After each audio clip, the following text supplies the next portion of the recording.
हाँ जी, अज की जी press conference है उस पहला मैं इंट्रोड्यूस करा दियाँ तुहानू।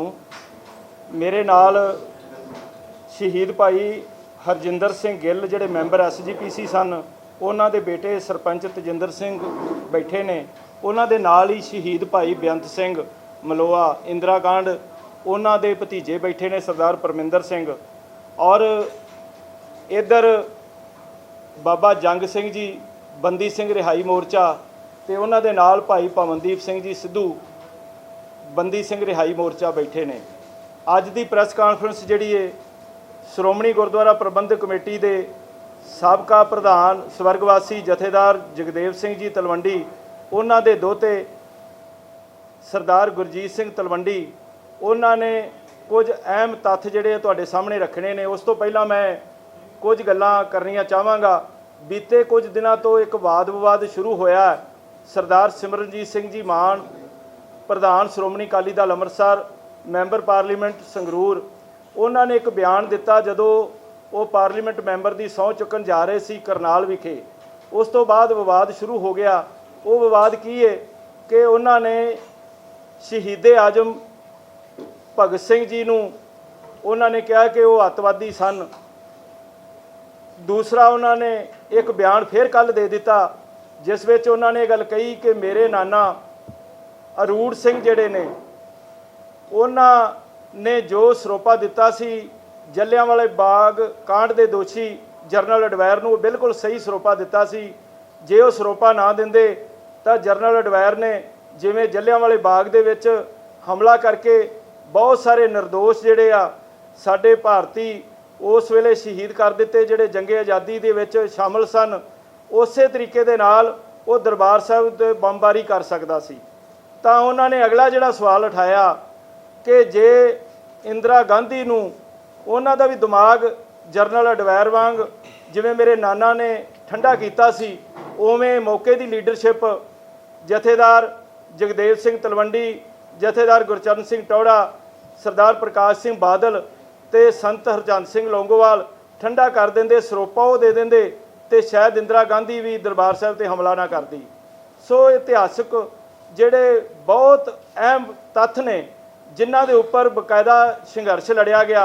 पंजाब दे वास्ते जिहड़ियां पंजाब दीयां हकी मंगां ने उहदे लई धर्मयुद्ध मोर्चा लग्या।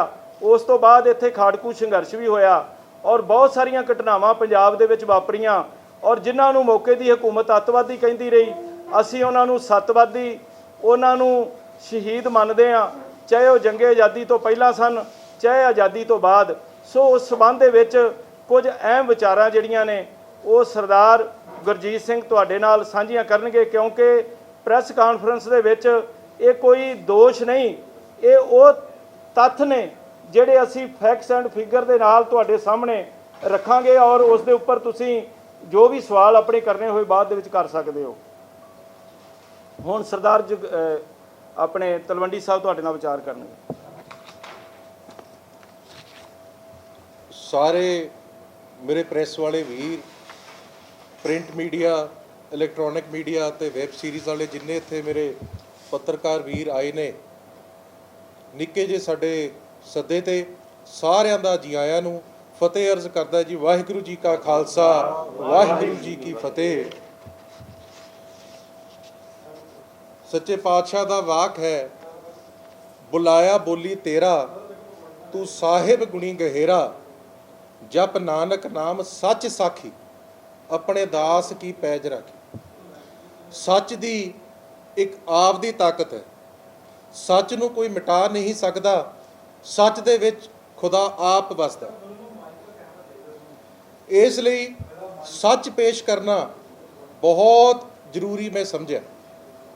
हाँ, ये गल सही है, असी वख-वख सियासी पार्टियां तो हाँ, जथेदार साहब ते दास श्रोमणी अकाली दल तो है, पर यह अज कोई सियासी कॉन्फ्रेंस नहीं, ये एक साडा निजी मसला जो कि मान साहब ने आप दे नाने नूं क्लीन चिट दे के मेरे नाना जी जथेदार लोह पुरुष जथेदार जगदेव सिंह तलवंडी साहब ਅਤੇ ਉਹਨਾਂ ਦੇ ਸਾਥੀ ਜਥੇਦਾਰ ਪੰਥ ਰਤਨ ਗੁਰਚਰਨ ਸਿੰਘ ਟੋੜਾ ਸਾਹਿਬ, ਫਕਰੇ ਕੌਮ ਸਰਦਾਰ ਪ੍ਰਕਾਸ਼ ਸਿੰਘ ਜੀ ਬਾਦਲ ਅਤੇ ਮਹਿਰੂਮ ਪੰਥ ਦੇ ਮਹਾਨ ਸ਼ਹੀਦ ਪ੍ਰਧਾਨ ਜਥੇਦਾਰ ਹਰਚਰਨ ਸਿੰਘ ਲੌਂਗੋਵਾਲ ਸਾਹਿਬ ਨੂੰ ਕਟਹਿਰੇ 'ਚ ਖੜਾ ਕਰਤਾ।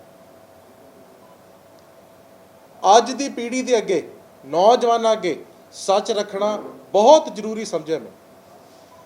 ਜੇ ਅਸੀਂ ਕੋਈ ਸਿਆਸੀ ਲਾਹਾ ਲੈਣਾ ਹੁੰਦਾ, ਹੁਣੀ ਮਹੀਨਾ ਵੀ ਨਹੀਂ ਹੋਇਆ MP ਇਲੈਕਸ਼ਨਾਂ 'ਚ ਗਈਆਂ ਸੰਗਰੂਰ, ਜਿੱਥੋਂ ਮਾਨ ਸਾਹਿਬ ਜਿੱਤੇ, ਤੇ ਬੇਸ਼ੱਕ ਤੁਸੀਂ ਦਾਸ ਦੀ ਫੇਸਬੁੱਕ ਅਕਾਊਂਟ ਖੋਲ ਕੇ ਦੇਖ ਲਓ, ਰਿਜ਼ਲਟ ਆਉਣ ਦੇ ਪਹਿਲੇ ਕੁਝ ਮਿੰਟਾਂ 'ਚ ਮੈਂ ਖੁਦ ਮਾਨ ਸਾਹਿਬ ਨੂੰ ਵਧਾਈ ਦਿੱਤੀ, ਕਿਉਂਕਿ ਉਦੋਂ ਪੂਰੇ ਸਿੱਖ ਕੌਮ 'ਚ ਇੱਕ ਖੁਸ਼ੀ ਦੀ ਲਹਿਰ ਸੀ। ਉਹ ਕਿਉਂ ਸੀ? ਕਿਉਂਕਿ ਸਰਦਾਰ ਸਿਮਰਨਜੀਤ ਸਿੰਘ ਮਾਨ ਨੂੰ ਸ਼ਖਸੀਅਤ ਕਰਕੇ ਵੋਟ ਨਹੀਂ, ਸਰਦਾਰ ਸਿਮਰਨਜੀਤ ਸਿੰਘ ਮਾਨ ਨੂੰ ਉਹਨਾਂ ਦੇ ਬਾਣੇ ਨੂੰ ਵੋਟ ਪਈ ਸੀ। ਜੋ ਸ੍ਰੀ ਸਾਹਿਬ ਹੱਥ ਫੜਦੇ ਨੇ ਉਹਨਾਂ ਨੂੰ ਵੋਟ ਪਈ ਸੀ। ਕਿਸਾਨ ਮੋਰਚੇ ਤੋਂ ਜੋ ਜਵਾਨੀ ਆਈ, ਜੋ ਕਿ ਪੰਜਾਬ ਦੇ ਹਿੱਤਾਂ ਲਈ ਆਪਣੇ ਮਨ 'ਚ ਦਰਦ ਰੱਖਦੀ ਹੈ, ਉਸਨੇ ਇੱਕ ਸੁਨਹਿਰਾ ਅਵਸਰ ਸਮਝ ਕੇ ਮਾਨ ਸਾਹਿਬ ਨੂੰ ਇੰਨਾ ਵੱਡਾ ਮਾਨ ਸਨਮਾਨ ਦਿੱਤਾ ਕਿ ਸਾਰੀ ਰਵਾਇਤੀ ਪਾਰਟੀਆਂ ਦੀ ਜ਼ਮਾਨਤ ਜ਼ਬਤ ਤੇ ਮਾਨ ਸਾਹਿਬ ਦਾ ਝੰਡਾ ਬੁਲੰਦ। ਤੇ ਮਾਨ ਸਾਹਿਬ ਨੇ ਅਫਸੋਸ ਨਾਲ ਕਹਿਣਾ ਪੈਂਦਾ, ਦੇਖੋ ਉਮਰ 'ਚ ਮੇਰੇ ਤੋਂ ਬਹੁਤ ਵੱਡੇ ਨੇ ਸਰਦਾਰ ਸਿਮਰਨਜੀਤ ਸਿੰਘ ਮਾਨ ਸਾਹਿਬ, ਬਜ਼ੁਰਗ ਨੇਤਾ ਨੇ, ਸ਼ਖਸੀਅਤ 'ਚ ਵੀ ਮੇਰੇ ਤੋਂ ਬਹੁਤ ਵੱਡੇ ਨੇ, ਤਜਰਬੇ 'ਚ ਵੀ ਵੱਡੇ ਨੇ, ਪਰ ਮੈਂ ਕੋਈ ਸਿਆਸੀ ਲਾਹਾ ਨਹੀਂ, ਕਿਉਂਕਿ ਮਨ 'ਚ ਇੱਕ ਦਰਦ ਆਇਆ ਕਿ ਇਹ ਕੀ ਕਰ ਰਹੇ ਨੇ। 24 ਘੰਟੇ ਨਹੀਂ ਟੱਪੇ ਸਹੁੰ ਚੱਕਣ ਨੂੰ, ਤੇ ਜਿਵੇਂ ਹੀ ਯੂਟਰਨ ਲੈ ਗਏ, ਇਹ ਕਿਸ ਤਰੀਕੇ ਦਾ ਇੱਕ ਯੂਥ ਦੇ ਅੱਗੇ ਰੋਲ ਮਾਡਲ ਕਿਸ ਤਰੀਕੇ ਦਾ ਇਹ ਪੇਸ਼ ਕਰ ਰਹੇ ਨੇ।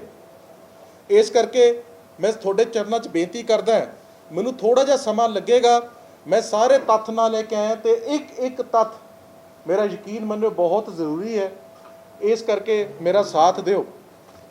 ਸਭ ਤੋਂ ਪਹਿਲਾਂ ਤਾਂ ਜੀ ਮੈਂ ਤੁਹਾਨੂੰ ਜ਼ਰਾ ਇੰਟਰੋਡਕਸ਼ਨ ਦਿੰਦਾ ਕਿ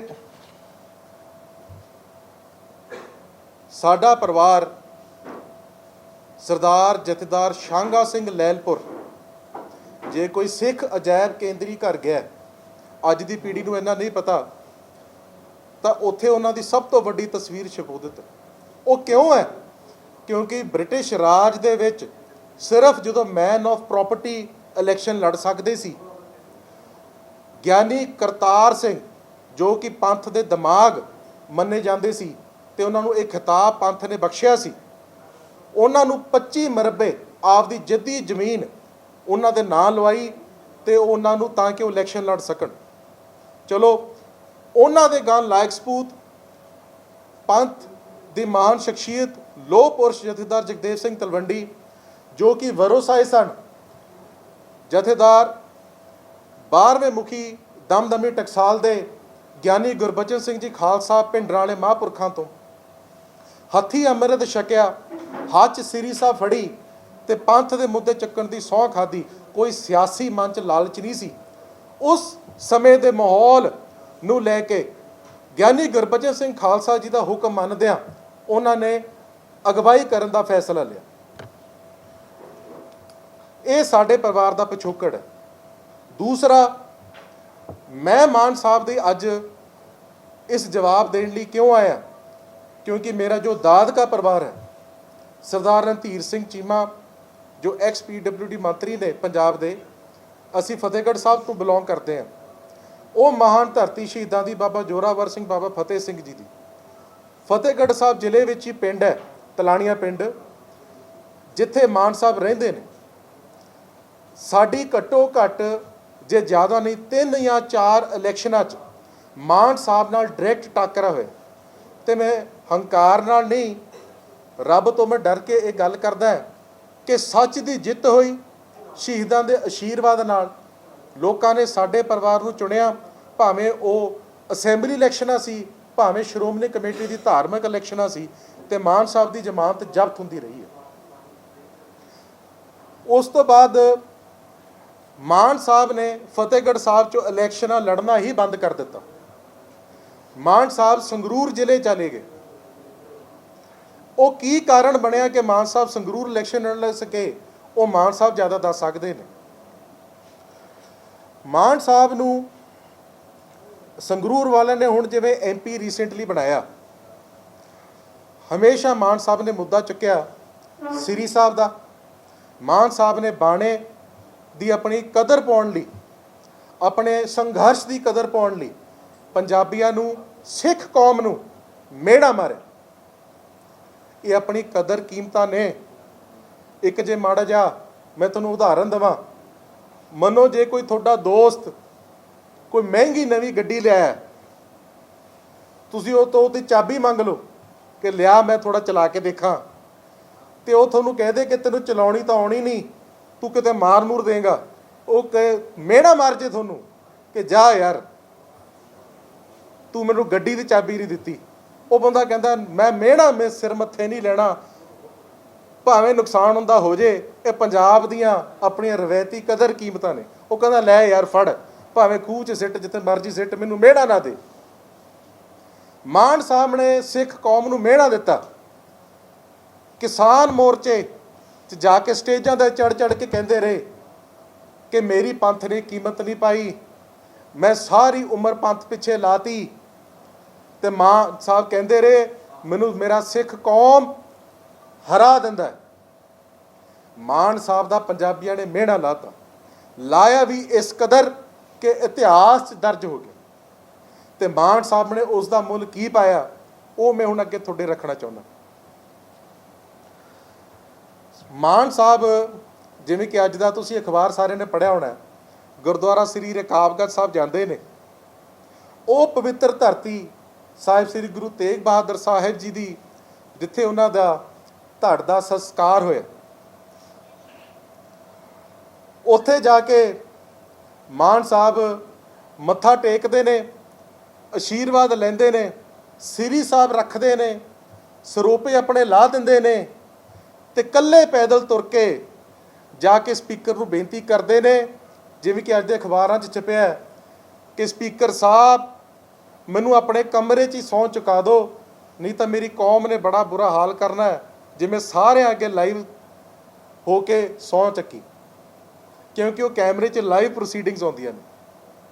ਸਪੀਕਰ ਸਾਹਿਬ ਨੇ ਉਹਨਾਂ ਦੀ ਬੇਨਤੀ ਜ਼ਰੂਰ ਮੰਨੀ, ਪਰ ਪ੍ਰੈਸ ਦੇ ਕਈ ਵੀਰਾਂ ਦਾ ਮੈਂ ਧੰਨਵਾਦ ਕਰੂੰਗਾ ਜਿਨ੍ਹਾਂ ਨੇ ਅੰਦਰ ਦੀ ਫੋਟੋਆਂ ਵੀ ਲੈਣ 'ਚ ਕਾਮਯਾਬ ਹੋ ਗਏ। ਮਾਨ ਸਾਹਿਬ ਨੇ ਉੱਥੇ ਸਹੁੰ ਖਾਧੀ ਭਾਰਤ ਦੇ, ਹਿੰਦੁਸਤਾਨ ਦੇ, ਹਿੰਦੂ ਰਾਸ਼ਟਰ ਦੇ, ਹਿੰਦੁਸਤਾਨ ਦੇ, ਭਾਰਤ ਸੰਵਿਧਾਨ ਦੇ, ਕਿ ਮੈਂ ਸਹੁੰ ਖਾਨਾ ਸੱਚੀ ਨਿਸ਼ਠਾ ਪ੍ਰਗਟ ਕਰਦਾ ਤੇ ਆਪਦੀ ਅੰਤ ਤੱਕ ਸਮੇਂ ਤੱਕ ਭੇਦ ਗੁਪਤ ਰੱਖੂੰਗਾ, ਤੇ ਬੇਸ਼ੱਕ ਜਾਨ ਚਲੇ ਜੇ ਹਿੰਦੁਸਤਾਨ ਨੂੰ ਆਂਚ ਨਹੀਂ ਆਉਣ ਦੂੰਗਾ।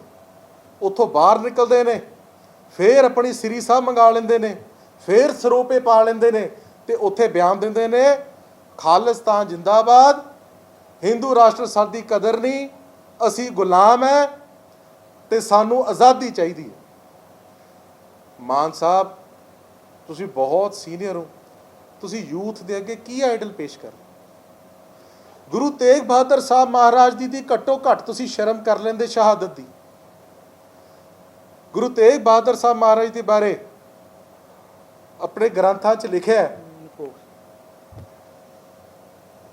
ਬਾਹੇ ਜਿਨ੍ਹਾਂ ਕੀ ਪਕੜੀਏ ਸਿਰ ਦੀਜੇ ਬਾਹੇ ਨਾ ਛੋਡੀਏ। ਗੁਰੂ ਤੇਗ ਬਹਾਦਰ ਬੋਲਿਆ, ਬਾਬਾ ਹਿੰਦ ਦੀ ਚਾਦਰ ਬੋਲਿਆ, ਧਰ ਪਈਏ ਧਰਮ ਨਾ ਛੋਡੀਏ। ਮਹਾਰਾਜ ਨੇ ਕਿਹਾ ਧਰ ਦੀ ਬਾਜੀ ਲੱਗ ਜੇ ਧਰ ਛੱਡਦਾ ਜੇ ਧਰਮ ਦਾ ਪੱਲਾ ਫੜਿਆ। ਮੈਂ ਨਹੀਂ ਕਹਿੰਦਾ ਕਿ ਤੁਸੀਂ ਕਨਸਟੀਟਿਊਸ਼ਨ ਦੇ ਉਲਟ ਜਾਓ, ਮੈਂ ਨਹੀਂ ਕਹਿੰਦਾ ਕਿ ਭਾਰਤ ਦੇ ਸੰਵਿਧਾਨ ਦੇ ਉਲਟ ਜਾਓ, ਪਰ ਤੁਸੀਂ ਯੂਥ ਨੂੰ ਗੁੰਮਰਾਹ ਕਰਕੇ, ਅੱਗ ਲਾ ਕੇ, ਉਹਨਾਂ ਦੇ ਮਨ 'ਚ ਇਹੋ ਜਿਹੇ ਜਜ਼ਬੇ ਖੜੇ ਕਰਕੇ ਤੁਸੀਂ ਉਸ ਤੋਂ ਯੂ ਟਰਨ ਕਿਉਂ ਲੈ ਰਹੇ ਹੋ? ਉਹ ਵੀ ਇਹੋ ਜਿਹੀ ਧਰਤੀ 'ਤੇ ਤੁਸੀਂ ਸਿੱਖ ਨੌਜਵਾਨਾਂ ਨੂੰ ਪ੍ਰੇਰਿਤ ਕਰਕੇ ਕਿੱਧਰ ਨੂੰ ਲੈ ਕੇ ਜਾਣਾ? ਇਹ ਲੀਡਰਸ਼ਿਪ ਲਈ ਤੁਹਾਨੂੰ ਵੋਟਾਂ ਪਾਈਆਂ ਸੀ। ਤੇ ਸਭ ਤੋਂ ਹਾਸਹੀਣ ਗੱਲ, ਹੁਣ ਮੇਨ ਮੁੱਦੇ ਤੇ ਆਉਂਦੇ ਹਾਂ, ਸਭ ਤੋਂ ਹਾਸਹੀਣ ਗੱਲ ਜਿਹੜੀ ਮਾਨ ਸਾਹਿਬ ਨੇ ਬਿਆਨ ਦਿੱਤਾ, ਉਹ ਕਿਹਨੇ ਦਵਾਇਆ, ਕਿਹਦੇ ਪ੍ਰੈਸ਼ਰ ਅੰਡਰ ਦਵਾਇਆ, ਉਹਦੇ ਪਿੱਛੇ ਇਹਨਾਂ ਦੇ ਕੀ ਵਿਚਾਰ ਨੇ? ਮੈਂ ਬੇਨਤੀ ਕਰਦਾ ਮਾਨ ਸਾਹਿਬ, ਕੌਮ ਨੂੰ ਜ਼ਰੂਰ ਦੱਸਣਾ ਕਰਨ, ਕਿਉਂਕਿ ਉਹਨਾਂ ਦੇ ਇਸ ਬਿਆਨ ਨੇ ਕਿ ਸ਼੍ਰੀਮਤੀ ਇੰਦਰਾ ਗਾਂਧੀ, ਜਿਹਨੂੰ ਇਤਿਹਾਸ ਵਿੱਚ ਕਾਲੇ ਅੱਖਰਾਂ ਨਾਲ ਲਿਖਿਆ ਗਿਆ, ਜਿਸ ਦੀ ਗਿਣਤੀ ਮੱਸੇ ਰੰਗੜ ਅਬਦਾਲੀ ਨਾਲ ਹੋਈ ਹੈ, ਜਿਹਨੇ ਸਿੱਖ ਕੌਮ ਦੀ ਨਸ਼ਲ ਕੁਸ਼ ਕਰਨ ਦੀ ਕੋਸ਼ਿਸ਼ ਕੀਤੀ, ਉਸ ਨੂੰ ਸਰੋਪਾ ਅਕਾਲੀ ਲੀਡਰਸ਼ਿਪ ਸ੍ਰੀ ਅਕਾਲ ਤਖਤ ਸਾਹਿਬ ਬੁਲਾ ਕੇ ਗੁਰੂ ਸਾਹਿਬ ਦੀ ਬਖਸ਼ਿਸ਼ ਸਰੋਪਾ ਸਾਹਿਬ ਦਿੰਦੀ। ਮੈਂ ਹੈਰਾਨ ਹੋ ਗਿਆ ਜਦੋਂ ਪੀਰ ਮੁਹੰਮਦ ਸਾਹਿਬ ਨਾਲ ਮੈਂ ਉਹ ਵੀਡੀਓ ਦੇਖਿਆ। ਅਸੀਂ ਯਕੀਨ ਨਹੀਂ ਕਰ ਸਕੇ। ਅਸੀਂ ਕਿਹਾ ਕਿਤੇ ਕਈ ਵਾਰ ਜਾਣੇ ਅਣਜਾਣੇ 'ਚ ਬੰਦੇ ਦੀ ਸਲਿੱਪ ਆਫ ਟੰਗ ਹੋ ਜਾਂਦਾ। ਨਵੇਂ MP ਬਣੇ ਨੇ, ਕਈ ਵਾਰ ਮੀਡੀਆ ਦੇ ਅੱਗੇ ਆ ਕੇ ਬੰਦਾ ਘਾਬਰ ਜਾਂਦਾ। ਉਹ ਪਰ ਬਾਰ-ਬਾਰ ਰਿਵਾਈਂਡ ਕਰਕੇ ਦੇਖੀ, ਉਹ ਗੱਲ ਉੱਥੇ ਨਹੀਂ ਛੱਡਦੇ। ਉਹ ਗੱਲ ਨੂੰ ਵਧਾ ਕੇ ਕਹਿੰਦੇ ਨੇ, ਜਿਵੇਂ ਮੇਰੇ ਨਾਨਾ ਭਾਈ ਅਰੂਰ ਸਿੰਘ, ਮੈਨੂੰ ਭਾਈ ਅਰੂਰ ਸਿੰਘ ਕਹਿਣਾ ਪੈਣਾ ਕਿਉਂਕਿ ਉਹਨਾਂ ਨੇ ਅੰਮ੍ਰਿਤ ਛਕਿਆ ਸੀ। ਭਾਈ ਅਰੂਰ ਸਿੰਘ ਨੇ ਬਤੌਰ ਜਥੇਦਾਰ ਅਕਾਲ ਤਖਤ ਜਨਰਲ ਡਾਇਰ ਨੂੰ ਉੱਥੇ ਬੁਲਾ ਕੇ ਸਰੋਪਾ ਦਿੱਤਾ। ਹੁਣ ਜਨਰਲ ਡਾਇਰ ਤੇ ਜਲਿਆਂਵਾਲੇ ਬਾਗ ਦੇ ਉੱਤੇ ਮੈਂ ਤੁਹਾਡੇ 2 ਮਿੰਟ ਲੈਣੇ ਆ, ਬਹੁਤ ਜ਼ਿਆਦਾ ਜ਼ਰੂਰੀ ਹੈ ਕਿਉਂਕਿ ਗੱਲ ਤਾਂ ਇਹ ਬਣਨੀ।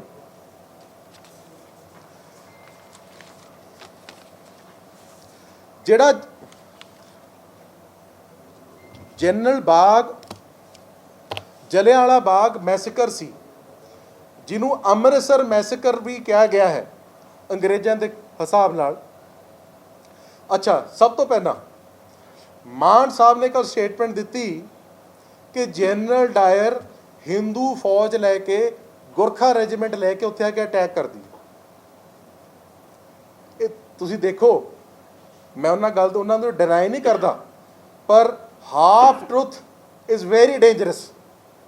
ਇਨਸਾਈਟ ਕਰ ਰਹੇ ਨੇ ਕਿਹੋ ਜਿਹੇ ਸੈਂਟੀਮੈਂਟਸ। ਉੱਥੇ ਕੱਲੀ ਹਿੰਦੂ ਰੈਜੀਮੈਂਟ ਨਹੀਂ, ਰਾਜਪੂਤ ਰੈਜੀਮੈਂਟ, ਬਲੋਚ ਰੈਜੀਮੈਂਟ ਤੇ ਬ੍ਰਿਟਿਸ਼ ਫੌਜ ਦੀ 54 ਪੰਜਾਬ ਰੈਜੀਮੈਂਟ ਵੀ ਸੀ, ਪਰ ਉਹ ਆਪਦੇ ਹੁਕਮ ਦੀ ਪਾਲਣਾ ਕਰ ਰਹੇ ਸੀ। ਫੌਜੀਆਂ ਦਾ ਕੋਈ ਕਸੂਰ ਨਹੀਂ, ਪਰ ਇਹ ਦੇਖੋ ਕਿਸ ਤਰ੍ਹਾਂ ਦੇ ਤੱਤ ਪੇਸ਼ ਕਰ ਰਹੇ ਨੇ। ਅੰਦਰ ਜੋ ਨੁਕਸਾਨ ਹੋਇਆ, ਉਸ ਤੋਂ ਬਾਅਦ ਰਵਿੰਦਰਨਾਥ ਟੈਗੋਰ ਜੋ ਕਿ ਉਦੋਂ ਦਾ ਨੋਬਲ ਲੌਰੀਏਟ ਸੀ, ਉਹਨੇ ਆਪਦਾ ਨਾਈਟਹੁੱਡ ਜੋ ਕਿ ਰਾਣੀ ਦਾ ਸਭ ਤੋਂ ਵੱਡਾ ਖਿਤਾਬ ਹੁੰਦਾ, ਉਹ ਵਾਪਸ ਕੀਤਾ। ਹੁਣ ਉਦੋਂ ਚੱਲ ਕੀ ਰਿਹਾ ਸੀ ਮਾਹੌਲ, ਜਲਿਆਂਵਾਲਾ ਮੈਸੇਕਰ ਹੋਇਆ ਕਿਉਂ, ਉਹਦੇ ਵਿੱਚ ਜਾਣ ਦੀ ਬੜੀ ਸਖਤ ਜ਼ਰੂਰਤ ਹੈ। ਉਦੋਂ ਸਭ ਤੋਂ ਜ਼ਿਆਦਾ ਗਦਰ ਬਾਬਾ ਲਹਿਰ ਸਰਗਰਮ ਸੀ ਪੰਜਾਬ 'ਚ। ਬਹੁਤ ਉੱਚੀ ਪੰਥਕ ਸ਼ਖਸੀਅਤਾਂ ਗਦਰ ਬਾਬਾ ਲਹਿਰ ਦੇ ਵਿੱਚ, ਗਦਰੀ ਬਾਬਾ ਲਹਿਰ ਦੇ ਵਿੱਚ ਮੌਜੂਦ ਸਨ। 11 ਅਪ੍ਰੈਲ ਨੂੰ ਅੰਮ੍ਰਿਤਸਰ 'ਚ ਹੜਤਾਲ ਹੁੰਦੀ ਹੈ। 12 ਅਪ੍ਰੈਲ ਨੂੰ ਜਨਰਲ ਡਾਇਰ ਹੁਕਮ ਲਾਗੂ ਕਰਦਾ ਹੈ ਅੰਮ੍ਰਿਤਸਰ ਦੇ ਵਿੱਚ। ਕੀ ਇਹ ਮੈਂ ਇੰਗਲਿਸ਼ 'ਚ ਤੁਹਾਨੂੰ ਮੈਂ ਦੱਸਦਾ ਕਿਉਂਕਿ ਮਾਰਸੇਲਾ ਸ਼ੇਰਵੁੱਡ ਜੋ ਕਿ ਜਨਰਲ ਡਾਇਰ ਦਾ ਸਾਥੀ ਸੀ, ਉਹਦਾ ADC ਸੀ, ਉਹਨੇ ਆਪਦੀ ਕਿਤਾਬ 'ਚ ਲਿਖਿਆ, ਮੈਂ ਉਹਨੂੰ ਕੋਟ ਕਰਦਾ। ਜਨਰਲ ਡਾਇਰ ਮਾਰਸ਼ਲ ਸ਼ੇਰਵੁੱਡ ਨੂੰ ਕਹਿ ਰਿਹਾ, some Indians crawl face downwards in front of their gods, ਕਿ ਕਈ ਭਾਰਤੀ ਜਿਹ 'ਚ ਹਿੰਦੂ ਸਿੱਖ ਸਾਰੇ ਆ ਜਾਂਦੇ ਆ, ਡੰਡੌਤ ਕਰਦੇ ਨੇ ਆਪਣੇ ਰੱਬ ਅੱਗੇ, ਆਪਣੇ ਖੁਦਾ ਅੱਗੇ ਸੀਸ ਝੁਕਾਉਂਦੇ ਆ, ਡੰਡੌਤ ਕਰਦੇ ਜਾਂਦੇ ਨੇ। I want them to know Britishers are as sacred as their God. Therefore, from now onwards, they have to crawl in front of us too.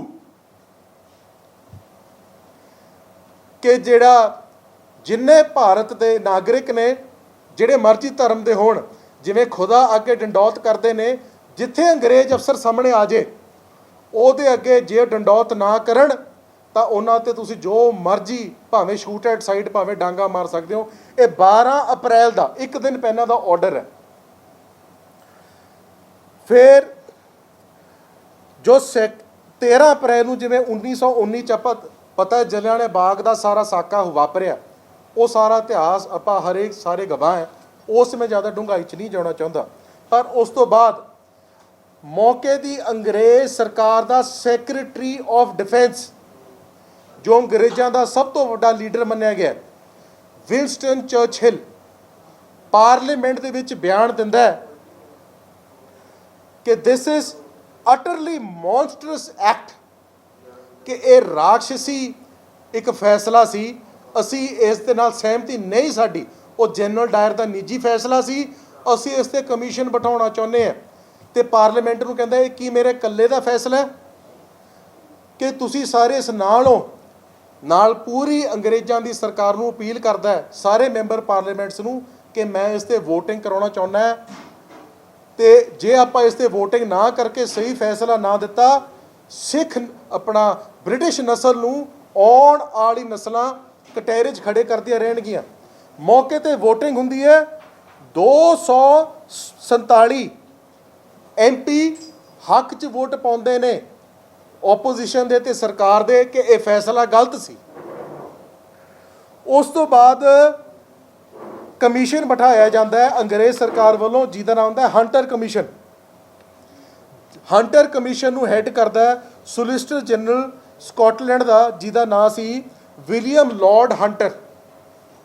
ਉਹਦੇ ਅੱਗੇ ਪੇਸ਼ੀ ਹੁੰਦੀ ਹੈ ਜਨਰਲ ਡਾਇਰ ਦੀ, ਤੇ ਜਨਰਲ ਡਾਇਰ ਨੂੰ ਉਹ ਪੁੱਛਦਾ ਹੈ ਕਿ ਜਨਰਲ ਡਾਇਰ, ਉੱਥੇ ਭੱਜਣ ਨੂੰ ਇੱਕ ਰਾਹ ਸੀ ਜਿੱਥੇ ਤੂੰ ਖੜਾ ਸੀ, ਮੰਨ ਲਾ ਉੱਥੇ 3 ਰਾਹ ਹੋਰ ਹੋਣ, ਕੀ ਤੂੰ ਫੇਰ ਵੀ ਗੋਲੀ ਚਲਾਉਂਦਾ?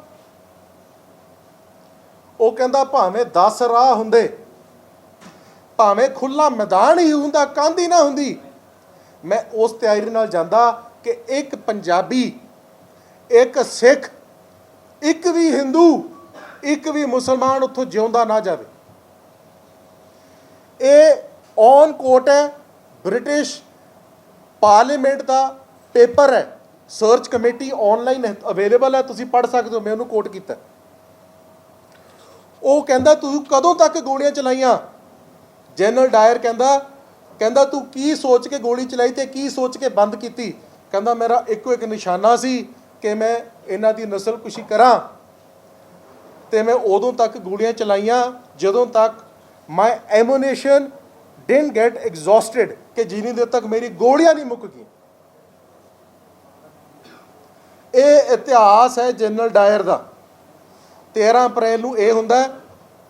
17 ਅਪ੍ਰੈਲ 1919 ਨੂੰ ਇੱਕ ਪੱਤਰ ਭੇਜ ਕੇ, ਸਿੰਘ ਭੇਜ ਕੇ ਟਾਈਮ ਲਿਆ ਜਾਂਦਾ ਹੈ ਭਾਈ ਅਰੂਰ ਸਿੰਘ ਤੋਂ, ਜਨਰਲ ਡਾਇਰ ਤੋਂ, ਕਿ ਜਨਰਲ ਡਾਇਰ ਸਾਹਿਬ, ਇਹ ਬਹੁਤ ਮਹੱਤਵਪੂਰਨ ਗੱਲ ਹੈ, ਥੋੜ੍ਹਾ ਧਿਆਨ ਦੇਣਾ, ਕਿ ਜਨਰਲ ਡਾਇਰ ਸਾਹਿਬ ਤੁਸੀਂ ਅਕਾਲ ਤਖਤ ਤੇ ਆਓ, ਤੁਹਾਡਾ ਅਸੀਂ ਸਨਮਾਨ ਕਰਨਾ। ਜਨਰਲ ਡਾਇਰ ਅਕਾਲ ਤਖਤ ਸਾਹਿਬ ਤੇ ਮੱਥਾ ਟੇਕਣ ਜਾਂਦਾ ਹੈ, ਸਾਰੀ ਫੌਜ ਪਲਟਨ ਉਹਦੀ ਦਰਬਾਰ ਸਾਹਿਬ ਦੇ ਇਰਦ ਗਿਰਦ ਖੜਦੀ ਹੈ, ਪੂਰੀ ਜਾਹੋ ਜਹਾਲ ਨਾਲ ਉਹ ਉੱਥੇ ਜਾਂਦਾ ਹੈ। ਇਤਿਹਾਸ ਗਵਾਹ ਹੈ, ਬੇਸ਼ੱਕ ਗਦਰੀ ਬਾਬਾ ਲਹਿਰ ਦਾ ਤੁਸੀਂ ਇਤਿਹਾਸ ਪੜ੍ਹੋ, ਜਨਰਲ ਅਰੂਰ ਨੇ, ਭਾਈ ਅਰੂਰ ਨੇ ਜਨਰਲ ਡਾਇਰ ਨੂੰ ਉੱਥੇ ਸਰੋਪਾ ਕਿਉਂ ਦਿੱਤਾ? ਤਾਂ ਕਿ ਉਹ ਮੌਕੇ ਦੇ ਸਿੱਖ ਲਹਿਰ ਤੇ ਸੰਘਰਸ਼ੀ ਜਥੇਦਾਰਾਂ ਨੂੰ, ਅਕਾਲੀ ਲਹਿਰ, ਗਦਰੀ ਬਾਬੇ ਲਹਿਰ ਆਲੇ ਸਿਰ ਕੱਢ ਜਿਹੜੇ ਲੀਡਰ ਸਨ, ਉਹਨਾਂ ਨੂੰ ਸ਼ਾਂਤ ਕਰਾ ਸਕੇ, ਕਿਉਂਕਿ ਉਹ ਚਾਹੁੰਦੇ ਸੀ ਕਿ ਭਾਈ ਅਰੂਰ ਸਿੰਘ ਮਹੰਤ ਬਣ ਚੁੱਕਿਆ, ਉਹ ਦਰਬਾਰ ਸਾਹਿਬ ਛੱਡੇ। ਉਹਨੇ ਜਨਰਲ ਡਾਇਰ ਨੂੰ ਉੱਥੇ ਜਾਲੋ ਜਹਾਲ ਨਾਲ ਆਉਣ ਲਈ ਕਿਹਾ, ਤਾਂ ਕਿ ਆਪਦੀ ਤਾਕਤ ਦਿਖਾ ਸਕੇ ਕਿ ਮੈਨੂੰ ਹੱਥ ਨਾ ਪਾਇਓ, ਤੁਹਾਡਾ ਇੰਜਾਮ ਇਹ ਹੋਣਾ ਜੋ ਜਲਿਆਂਵਾਲੇ ਬਾਗ 'ਚ ਬਾਕੀ ਲੋਕਾਂ ਦਾ ਹੋਇਆ। ਸਨਮਾਨ ਉੱਥੇ ਕੀਤਾ ਜਾਂਦਾ ਹੈ, ਤੇ ਸਨਮਾਨ ਕਰਕੇ ਹੁਣ ਮੈਂ ਜਿਹੜੀ ਤੁਹਾਡੇ ਅੱਗੇ ਪੇਸ਼ ਕਰਨ ਲੱਗਿਆ ਗੱਲ, ਜਨਰਲ ਡਾਇਰ ਦੇ ADC ਨੇ, ਇਹਦਾ ਨਾਮ ਹੈ ਮੇਜਰ ਕੈਪਟਨ ਬ੍ਰਿਗਸ, ਤੇ ਈਐਨ ਕੋਲਵਿਨ, ਇਹ ਓਥੈਂਟਿਕ ਬਾਇਓਗ੍ਰਾਫਰ, ਓਥੈਂਟਿਕ ਮਤਲਬ ਜਨਰਲ ਡਾਇਰ ਨੇ ਇਹਨੂੰ ਪੈਸੇ ਦੇ ਕੇ ਕਿਹਾ ਕਿ ਤੂੰ ਮੇਰੀ ਬਾਇਓਗ੍ਰਾਫੀ ਲਿਖ, ਮੇਰਾ ਇਤਿਹਾਸ ਲਿਖ। ਉਹਨੇ ਬਾਇਓਗ੍ਰਾਫੀ 'ਚ ਲਿਖਿਆ, ਉਸ ਤੋਂ ਜਦੋਂ ਪੁੱਛਿਆ ਕਿ ਤੇਰਾ ਅਕਾਲ ਤਖਤ ਤੇ ਕੀ ਹੋਇਆ, ਭਾਈ ਅਰੂਰ ਸਿੰਘ ਤੇ ਉਹਦੇ ਭਾਈ ਅਰੂਰ ਸਿੰਘ ਦੇ ਚੇਲੇ ਤੇ ਜਨਰਲ ਡਾਇਰ ਦੀ ਆਪਸ ਜੋ ਵਾਰਤਾਲਾਪ ਹੋਈ, ਸ਼ਬਦ ਬਾਈ ਸ਼ਬਦ ਮੈਂ ਤੁਹਾਨੂੰ ਸੁਣਾਉਣ ਲੱਗਿਆ, ਬਹੁਤ ਹੈਰਾਨਜਨਕ ਹੈ। ਜਨਰਲ, ਮੈਂ ਕੋਟ ਕਰ ਰਿਹਾ ਉਹਨਾਂ ਨੂੰ ਇੰਗਲਿਸ਼, ਫਿਰ ਮੈਂ ਪੰਜਾਬੀ 'ਚ ਇਹਦਾ ਤਰਜ ਕਰਾਂਗਾ। ਬਾਇਓਗ੍ਰਾਫਰ ਲਿਖ ਰਿਹਾ ਹੈ, ਜੋ ਜਨਰਲ ਨੇ ਉਹਨੂੰ ਦੱਸਿਆ ਕਿ general thank them for the honour, Bhai Arur Singh ਦਾ ਉਹਨੇ ਧੰਨਵਾਦ ਕੀਤਾ ਸਨਮਾਨ ਲਈ, ਬਟ ਹੀ ਆਬਜੈਕਟਡ, ਪਰ ਉਹਨੇ ਸ਼ੰਕਾ ਜਤਾਈ ਭਾਈ ਅਰੂਰ ਸਿੰਘ ਨੂੰ ਕਿ ਤੂੰ ਮੈਨੂੰ ਸਰੋਪਾ ਦਾ ਦੇਤਾ ਹੈ, ਪਰ ਮੈਂ ਸਿੱਖ ਨਹੀਂ ਹੈ, ਤੇ ਨਾ ਮੇਰੇ ਤੇ ਤੂੰ ਇਹ ਸੋਚੀ ਕਿ ਮੈਂ ਸਿੱਖ ਬਣ ਜਾਊਂਗਾ, ਕਿਉਂਕਿ ਮੈਨੂੰ ਸਰੋਪਾ ਸਾਹਿਬ ਦੀ ਅਹਿਮੀਅਤ ਪਤਾ ਹੈ। ਤੇ ਅੱਗੇ ਭਾਈ ਅਰੂਰ ਸਿੰਘ ਲਾਫਟ, ਭਾਈ ਅਰੂਰ ਸਿੰਘ ਹੱਸਿਆ ਖਿੜਖੜਾ ਕੇ, ਤੇ ਜਨਰਲ ਨੂੰ ਕਹਿ ਰਿਹਾ we will let you off the long hair, ਕਿ ਤੂੰ ਅਮਰ ਤੇ ਸ਼ੱਕ ਲੈ, ਬੇਸ਼ੱਕ ਹੋਣਾ ਮੋਨਾ ਰਹਿ, ਤੈਨੂੰ ਕੋਈ ਨਹੀਂ ਪੁੱਛੂਗਾ, ਤੂੰ ਬਸ ਸ੍ਰੀ ਸਾਹਿਬ ਪਾੜ। ਮਜ਼ਾਕ ਉਡਾਇਆ ਅੰਮ੍ਰਿਤ ਦਾ ਔਰ ਰਹਿਤ ਦਾ, ਜਿਹਨੂੰ ਦਸਮ ਪਾਤਸ਼ਾਹ ਨੇ ਕਿਹਾ ਰਹਿਤ ਪਿਆਰੀ ਮੁਝ ਕੋ ਸਿੱਖ ਪਿਆਰਾ ਨਾ, ਕਹਿੰਦਾ we will let you off the long hair. ਫਿਰ General Dyer offered another objection, ਇਹ ਸਭ ਤੋਂ ਜ਼ਰੂਰੀ ਗੱਲ, General Dyer offered another objection and said but I cannot give up smoking, ਕਹਿੰਦਾ ਮੈਂ ਸ੍ਰੀ ਸਾਹਿਬ ਪਾ ਲੈਣਾ, ਜਿਹੜੀ ਤੂੰ ਮੇਰੇ ਭਾਈ ਹੈ ਸਰੋਪਾ ਵੀ ਪਾ ਲੈਣਾ, ਪਰ ਮੈਂ ਸਿਗਰਟ ਨਹੀਂ ਛੱਡਣੀ। ਅੱਗੇ ਭਾਈ ਅਰੂਰ ਸਿੰਘ ਅਕਾਲ ਤਖਤ ਸਾਹਿਬ ਦੀ ਤਾਬਿਆ 'ਚ ਜਨਰਲ ਡਾਇਰ ਨੂੰ ਕਹਿ ਰਿਹਾ ਹੈ, the priest conceded you can give it up gradually at the rate of 1 cigarette a year।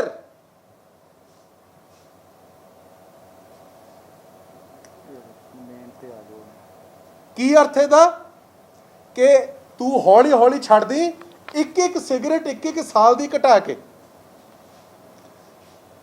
ਹੁਣ ਮੈਂ ਸਿੱਖ ਕੌਮ ਨੂੰ ਵੀ ਜਵਾਬ ਪੁੱਛਣਾ ਚਾਹੁੰਦਾ ਕਿ ਇਹ ਮਾਨ ਸਾਹਿਬ ਨੂੰ ਤੁਸੀਂ ਸਵਾਲ ਕਰੋ, ਇਹ ਇਕੱਲਾ ਮੈਂ ਨਹੀਂ ਜੀ ਕਹਿ ਰਿਹਾ, ਮਾਨ ਸਾਹਿਬ ਨੇ ਖੁਦ 30 ਮਾਰਚ 2002 ਇਹ ਅਜੀਤ ਅਖਬਾਰ ਦੀ cutting, Punjabi Tribune, Times of India ਉਹਦੀ ਕਟਿੰਗ, ਹੈਡਲਾਈਨ ਹੈ ਡਾਇਰ ਨੂੰ ਸਰੋਪਾ ਦੇਣ ਦੇ ਮਾਮਲੇ 'ਚ ਮਾਨ ਨੇ ਆਪਣੇ ਨਾਨੇ ਨਮਿਤ ਮਾਫੀ ਮੰਗੀ। ਮਾਨ ਸਾਹਿਬ ਅਕਾਲ ਤਖਤ ਦੇ ਅੱਗੇ ਜਾ ਕੇ ਕਹਿੰਦੇ ਨੇ ਪ੍ਰੈਸ 'ਚ ਕਿ ਮੇਰਾ ਨਾਨਾ ਗੱਦਾਰ ਸੀ, ਕੈਲੰਡਰ ਜਾਰੀ ਕੀਤਾ, ਤੇ ਉੱਥੇ ਜਾ ਕੇ ਸਟੇਟਮੈਂਟ ਦਿੰਦੇ ਆ ਕਿ ਜੇ ਸਿੱਖ ਕੌਮ ਉਹਨੂੰ ਮਾਫ ਕਰ ਦੇ ਤਾਂ ਉਹਨੂੰ ਸਵਰਗ 'ਚ ਆਤਮਾ ਨੂੰ ਸ਼ਾਂਤੀ ਮਿਲੂਗੀ। ਇੰਗਲਿਸ਼ ਅਖਬਾਰ ਦੀ ਹੈਡਲਾਈਨ ਹੈ ਮਾਨ ਸੌਰੀ ਫॉर ਨਾਨਾਜ਼ ਸਰੋਪਾ ਟੂ ਡਾਇਰ। ਤੇ ਕੱਲ ਕੀ ਬਿਆਨ ਦਿੰਦੇ ਨੇ ਕਿ ਜੋ ਅਰੂਰ ਸਿੰਘ ਨੇ ਜਿਵੇਂ ਸਰੋਪਾ ਦਿੱਤਾ ਜਨਰਲ ਡਾਇਰ ਨੂੰ, ਉਹਨੂੰ ਠੰਡਾ ਕਰਨ ਲਈ ਉਹ ਬਿਲਕੁਲ ਜਾਇਜ਼ ਹੈ। ਤੇ ਬਹੁਤ ਹਾਸਹੀਣ ਬਿਆਨ ਦਿੱਤਾ ਕਿ ਜਥੇਦਾਰ ਜਗਦੇਵ ਸਿੰਘ ਤਲਵੰਡੀ, ਜਥੇਦਾਰ ਗੁਰਚਰਨ ਸਿੰਘ ਟੋੜਾ, ਸਰਦਾਰ ਪ੍ਰਕਾਸ਼ ਸਿੰਘ ਬਾਦਲ ਤੇ ਸਰਦਾਰ ਹਰਚਰਨ ਸਿੰਘ ਲੌਂਗੋਵਾਲ ਸਾਹਿਬ, ਮੌਜੂਦਾ ਅਕਾਲੀ ਲੀਡਰਸ਼ਿਪ ਉਹਨਾਂ ਨੂੰ ਸਰੋਪਾ ਦੇ ਦਿੰਦੀ, ਇੰਦਰਾ ਗਾਂਧੀ ਨੂੰ, ਤੇ ਠੰਡ ਹੀ ਪਾ ਦਿੰਦੀ। ਮੈਂ ਮਾਨ ਸਾਹਿਬ ਨੂੰ ਪੁੱਛਣਾ ਚਾਹੁੰਦਾ, ਮਾਨ ਸਾਹਿਬ, ਕਿ ਇਹਦਾ ਮਤਲਬ 20ਵੀਂ ਸਦੀ ਦੀ ਮਹਾਨ ਸ਼ਹੀਦ, ਦਮਦਮੀ ਟਕਸਾਲ ਦੇ ਮੁਖੀ, ਪੰਜਾਬ ਦੇ ਨੌਜਵਾਨਾਂ ਦੇ ਸਦਾ ਜੀਵਿਤ ਮਸੀਹਾ, ਸੰਤ ਮਹਾਂਪੁਰਖ ਬਾਬਾ ਜਰਨੈਲ ਸਿੰਘ ਜੀ ਭਿੰਡਰਾਂ ਵਾਲਿਆਂ ਦੀ ਕੁਰਬਾਨੀ ਨੂੰ ਤੁਸੀਂ ਐਵੇਂ ਸਮਝ ਲਿਆ? ਕੱਲੀ ਬਾਬਾ ਭਿੰਡਰਾਂ ਵਾਲੇ ਸੰਤ ਬਾਬਾ ਭਿੰਡਰਾਂ ਵਾਲੇ ਬਿਆਨ ਦੀ ਕੁਰਬਾਨੀ ਨਹੀਂ। ਤੁਹਾਡਾ ਕਹਿਣ ਦਾ ਮਤਲਬ ਹੈ ਕਿ ਉਹ ਜੋ ਬੇਅੰਤ ਬੁੱਚੜ ਨੇ ਸਿੱਖ ਕੌਮ ਦੇ ਨੌਜਵਾਨਾਂ ਤੇ ਕਹਿਰ ਉਠਾਇਆ। ਕੇਪੀ ਗਿੱਲ, KPS ਨਹੀਂ, ਉਹ ਸਿੰਘ ਤਾਂ ਲਾਉਂਦਾ ਹੀ ਨਹੀਂ ਜੀ। ਕੇਪੀ ਗਿੱਲ, ਤੁਸੀਂ ਇਤਿਹਾਸ 'ਚ ਨਿਗਾਹ ਮਾਰੋ ਤੇ ਅਬਦਾਲੀ ਤੇ ਜੇ ਆਪਾਂ ਬਾਹਲੀ ਦੂਰ ਨਾ ਜਾਈਏ, ਆ ਕਿਸਾਨ ਮੋਰਚੇ 'ਚ ਵੀ ਜੋ ਹੋਇਆ ਕਿ ਤੋਮਰ ਨੂੰ ਤੇ ਮੋਦੀ ਨੂੰ ਕਿਸਾਨ ਜਥੇਬੰਦੀਆਂ ਸਰੋਪਾ ਪਾ ਕੇ ਠੰਡਾ ਕਰ ਲੈਂਦੀ। ਮੇਰਾ ਸਵਾਲ ਹੈ ਕਿ ਸਰੋਪਾ ਸਾਹਿਬ ਦੀ ਅਹਿਮੀਅਤ ਮਾਨ ਸਾਹਿਬ ਨੂੰ ਸਮਝ ਨਹੀਂ ਕਿ ਇਹਨਾਂ ਨੇ ਸਾਰੇ ਸ਼ਹੀਦਾਂ ਦੀ ਖਿੱਲੀ ਉਡਾਈ ਹੈ। ਇੰਦਰਾ ਗਾਂਧੀ ਨੂੰ ਸਰੋਪਾ ਪਾਉਣ ਦੀ ਪੇਸ਼ਕਸ਼ ਕਰਦੇ ਨੇ, ਕਦੀ ਕਹਿੰਦੇ ਨੇ ਕਿ ਰਾਜੀਵ ਗਾਂਧੀ ਤੇ ਰਾਹੁਲ ਗਾਂਧੀ ਬੰਦੇ ਠੀਕ ਸਨ। ਇਹ ਇੱਕਦਮ ਦੀ ਇੰਨੀ ਬੁਖਾਵਟ, ਇੱਕਦਮ ਹੀ ਆਪਣੇ ਪ੍ਰਿੰਸੀਪਲਸ ਤੋਂ ਯੂ ਟਰਨ। ਇਹ ਸਿੱਖ ਨੌਜਵਾਨੀ ਅੱਗੇ ਕੀ ਪੇਸ਼ ਕਰਨਾ ਚਾਹੁੰਦੇ ਨੇ? ਮੈਨੂੰ ਇੱਕ शेर याद आ रहा है कि तू इधर उधर की बात मत कर, बता कि काफिला क्यों लूटा, मुझे राहजानों पे सवाल नहीं, तेरी रहबरी पर शक है। थोड़ी नीयत च मैनू शक है मान साहब। 24 घंटे की मुले की दौड़ मस्जिद तक कि सिर्फ MP बनता ही बस शौक सी, हुण कौम नूं तुसीं ढट्ठे खूह च पाता। ਇੱਕਦਮ ਆਪਦਾ ਤੁਸੀਂ ਸਾਰਾ ਸਿੱਟ ਤਾਂ ਲਿਆ ਕੇ। ਮੈਂ ਮਾਨ ਸਾਹਿਬ ਨੂੰ ਇੱਕ ਸਵਾਲ ਕਰਨਾ ਚਾਹੁੰਦਾ ਹਾਂ। ਇੰਦਰਾ ਗਾਂਧੀ ਨੂੰ ਅਸੀਂ ਕੌਮ ਸਰੋਪਾ ਨਹੀਂ ਪਾਉਣ ਵਾਲੀ। ਗੁਰੂ ਸਾਹਿਬ ਦਾ ਹੁਕਮ ਹੈ ਕਿ ਨਾ ਜ਼ੁਲਮ ਕਰਨਾ ਤੇ ਨਾ ਜ਼ੁਲਮ ਸਹਿਣਾ। ਇਹ ਜ਼ਬਰ ਤੇ ਜ਼ੁਲਮ ਦੇ ਉਲਟ ਲੜਨ ਵਾਲੀ ਕੌਮ ਹੈ ਤੇ ਸਾਡੀ ਕੌਮ ਇੰਦਰਾ ਗਾਂਧੀ ਤੇ ਸਰੋਪਾ ਨਹੀਂ। ਆ ਜੋ ਸ਼ਹੀਦ ਪਰਿਵਾਰ ਆਂਦੇ ਵਾਰਸ ਬੈਠੇ ਨੇ, ਇਹ ਸੰਘਰਸ਼ੀ ਯੋਧੇ ਬੈਠੇ ਨੇ, ਇਹਨਾਂ ਦਾ ਮਾਣ ਸਨਮਾਨ ਕਰਨਾ। ਮੈਂ ਆਉਣ ਵਾਲੀ ਨੌਜਵਾਨੀ ਨੂੰ ਬੇਨਤੀ ਕਰਦਾ ਕਿ ਇਹਨਾਂ ਤੋਂ ਬਚ ਕੇ ਰਹੋ। ਇਹ ਤੁਸੀਂ ਜਾਣੋ ਕਿ ਇਹ ਕਿੱਧਰ ਨੂੰ ਲੈ ਕੇ ਜਾ ਰਹੇ ਨੇ ਸਾਰੀ ਗੱਲ। ਪੇਪਰ ਦਿਓ ਸਰ। मैं नाल तुहाडे अगे दिखाना चाहुंदा मान साहब बाहर की स्टेटमेंट दे रहे हैं भड़काऊ स्टेटमेंट किस तरीके दियां कि कदे कह देंदे ने जिहड़ा अपना इंडिया दी इंटैग्रिटी भारत दा जिहड़ा फाइबर है तुहाडा कम्यूनिटी दा सोसाइटी दा, कदे उहनूं भड़काउण लई पंजाब दी अमन शांति नूं ढाह लाउण लई सिर्फ आपका सियासी लाहा लैण लई कदे अफजल गुरू नूं शहीद दस के कह देंदे ने सन्मान करना। आ ट्विटर ते देखो तुसीं। कदी कह देंदे ने कि हिंदुआं ने जलियांवाला बाग फौज ने कीता, कह देंदे ने असीं हिंदू राष्ट्र लैणा। जदों कोई जवाब नहीं दिंदा, उन्हां नूं कोई सीरियसली नहीं लैंदा, फिर हरियाणे जाके उन्हां नूं उंगल करदे ने कि मेरी गल विच ही रहेगी कि असीं तुहाडा राज तुहाडे तो खो लेना। ये मान साहब दी आपदे परसनल, मैं सारे हिंदू भरावां नूं बेनती करना चाहुंदा कि उन्हां दे आपदे परसनल राय है। जो सिख अज दा नौजवान है उसने इस देश लई कुर्बानियां दित्तियां, आपदा हक सिख लेना चाहुंदा। वो भावें देश दी सरकार होवे, वो भावें दुनिया 'च कोई भी स्थल होवे, ਉਹਨੂੰ ਮਾਨ ਸਾਹਿਬ ਵਰਗਿਆਂ ਦੀ ਲੋੜ ਨਹੀਂ ਜੋ ਬਾਹਰ ਆ ਕੇ ਭੜਕਾਊ ਭਾਸ਼ਣ ਕਰਦੇ ਨੇ ਤੇ ਆ ਗੁਪਤ ਸੀਕ੍ਰੇਟਲੀ ਜਾ ਕੇ ਚੈਂਬਰ 'ਚ ਜਾ ਕੇ ਸਪੀਕਰ ਦੇ ਓਥ ਚੱਕ ਰਹੇ ਨੇ।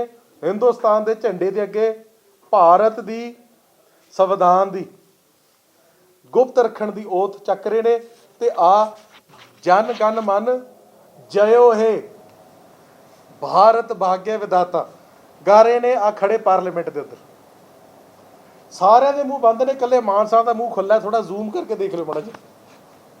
ਮੈਨੂੰ ਲੱਗਦਾ ਜੇ ਲਾਈਵ ਰਿਕਾਰਡਿੰਗ ਮਿਲ ਜੇ ਤਾਂ ਆਵਾਜ਼ ਵੀ ਇਹਨਾਂ ਦੀ ਆ ਰਹੀ ਹੋਣੀ ਹੈ ਸਭ ਤੋਂ ਜ਼ਿਆਦਾ।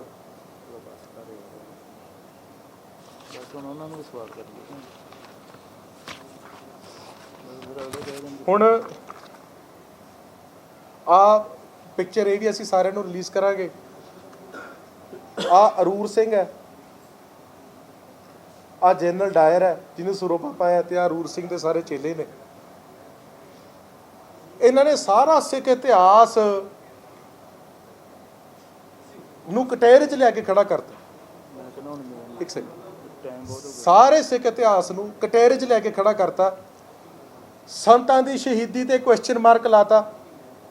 ਸੰਘਰਸ਼ ਦੇ ਸਾਰੇ ਸੰਘਰਸ਼ ਤੇ 84 ਦਾ ਜੋ ਹੋਇਆ ਕਤਲੇਆਮ ਦਿੱਲੀ 'ਚ, ਟਾਈਟਲਰ ਤੇ ਸੱਜਣ ਕੁਮਾਰ ਨੂੰ ਹੁਣ ਸਰੋਪਾ ਦੇ ਕੇ ਉਹਨੂੰ ਸ਼ਾਂਤ ਕਰਨਾ ਸੀ, ਜੋ ਟਾਇਰ ਲੈ ਕੇ ਅੱਗ ਪਾਉਣ ਆ ਰਹੇ ਸੀ, ਸ਼ਹੀਦ ਕਰਨ ਆ ਰਹੇ ਸੀ ਸਿੱਖ ਪਰਿਵਾਰਾਂ ਨੂੰ।